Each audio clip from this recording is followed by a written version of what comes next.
This is an ad for Warner Brothers. All right, everybody, a Minecraft movie comes out on April 4th. And while I know that you're very upset that I am not the star of the movie, Warner Brothers is sponsoring this video.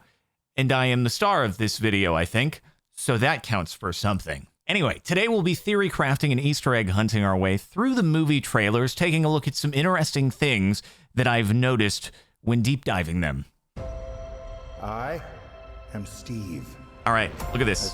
This is a big one, okay? Pay attention especially to the background equipment here, the yellow bucket equipment thing. This is child Steve, yearning for the mines. Okay, he's running away. Again, pay attention to the equipment. It's moist, exposed to the elements. But the call of the mines was too strong. He comes back. Adult Steve.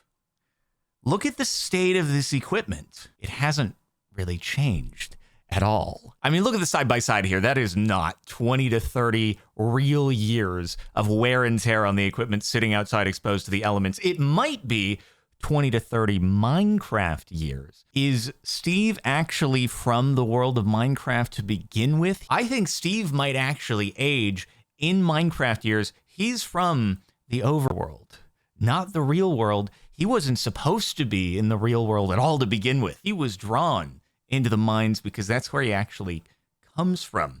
He ages in Minecraft days. That's the only explanation. Now, I would say that you should share your theories about this in the comments, but you may have already noticed there aren't any comments, and that's because since the Minecraft movie is at least in part made to appeal to kids, as part of the sponsorship, I was required to mark this video as made for kids, which means there's no comments, but if you have some theories, you spread them far and wide to whoever will listen. All right, let's keep it moving here, okay? Steve enters the world of Minecraft through the real world to overworld portal. And obviously this is a modded instance of Minecraft because the render distance is so far out. This, well, it could be Bedrock. I guess that's a possible explanation. Or alternatively, it could be a modded version of Java running the Distant Horizons mod because that, given the chunk render here, seems to kind of be the only way that it's viable. Otherwise, the fog would be cutting off by this little like archway in the middle of the water here. So it's either Bedrock, which I think is the more realistic of the two possibilities, or we're running Distant Horizons. Bedrock goes up to what, 128 render, I think? Java Distant Horizons, though, can go, I mean, that can go way further as well. Also, I mean, look at this. He's way too natural at this. He's definitely from the world of Minecraft. Where are we? Unlike these humans. All right, here's another thing. It's minor, but I just gotta call it out for personal vindication, okay? Because for so many years, people have called me out for missing diamonds when I'm in a cave, okay? Minecraft Steve here.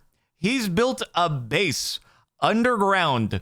He has missed the diamonds that are in his base right here against the wall. I get it. Gamers don't look up and it's a little like up and you'd have to kind of turn as you're entering. Maybe he never exits this way. It's only an entrance. He missed diamonds. You gotta forgive me if I miss diamonds sometimes when I'm in the mine in live streams these days, of course. But look at this. Look at this. Anything you can dream about here? He's even left the redstone. I sometimes skip over redstone intentionally, but like the diamonds? Is he flexing that hard? All right, you guys got to cut me some slack. That's Steve we're talking about. Don't I know it?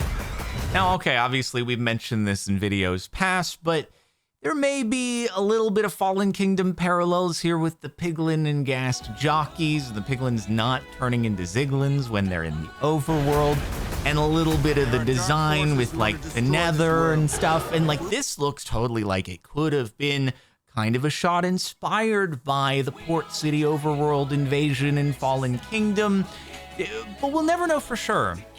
But we can always speculate, and it would be pretty cool if somehow secretly there was inspiration drawn. But again, we'll never actually know for sure. Anyway, we're going to jump into the second trailer in a moment because that's where I noticed most of the stuff, but I do just want to quickly put some respect on this shot because it just is a callback to like the two people doing the mining meme, and one person, he turns around just before he finds the diamonds, and look, you got the diamonds there. He's digging the wrong way. You got the diamonds on top. clearly hasn't found any diamonds. Jason Momoa is very, very sad and frustrated. Now he's getting shot at by skeletons with enchanted bows, and he hasn't found a single diamond, but they were right next to him the whole time if he'd only just gone like a couple blocks further. Let's go to the stash. Oh, actually, there is one more thing I wanted to call out here, and that is that golden carrots are actually blockier in the Minecraft movie than they are in Minecraft. Most other things, had some little adaptations, little embellishments that take it away from just being purely cubical. Golden carrots went the opposite way. Zombie arms confirmed as a weapon in future versions of Minecraft, maybe? All right, let's jump into the second trailer. There are a couple big ones here, but we'll go over all the stuff. All right, I called this one out in the short that I posted a couple weeks back, if any of you saw that, but that is a source block of water that Steve just threw onto the ground there. But once they land in it, it just disappears. Does this mean that people or players count as actual blocks here? And they've replaced the location of the source block of water? Or is the soil in this Minecraft world actually permeable? They're running a mod where the ground can actually absorb the water, kind of like they're running Distant Horizons. So that seems like a reasonable explanation here. All right, see here in this shot, we have a wandering trader in the middle of the screen. And his llamas, if there even is one, it would be this one wandering around over here, but it's not on a lead. Where's the other one gone? I just think what this shows is that nobody likes wandering traders. And that obviously the other villagers, they like cut his leads or something. They were like, bro, please just go, leave. Your llama's running away. Go get it. Just be anywhere but here, because nobody likes wandering traders. Please make your trades more useful and then come back, okay? It's just crazy, man. I mean, look at him. Look at him. He's just following menacingly. Go get your llamas. They're still here. There's 2 of them now. They're multiplying. Their llamas are nowhere to be found. They've just abandoned the llamas, and still, they're offering nothing of value. This is crazy, guys. All right, moving away from the wandering traders, because thank goodness, I'd rather be in the Nether than with them. It seems there is a bit of crossover between Minecraft Legends and a Minecraft movie, because this looks exactly like one of the enemies that you see in Minecraft Legends. And also, quick question. Is that rotten flesh, or is that actually a piglin giving pork chop, which would be an interesting thing too? Normally that would have to be hoglins. But anyway, I'm curious if we'll get more overlap between other things that they've added in Minecraft Legends, Minecraft Dungeons, things like that. They're all kind of bringing together here in a Minecraft movie. All right, this is a big one for the lore. So Steve gives both of them elytras.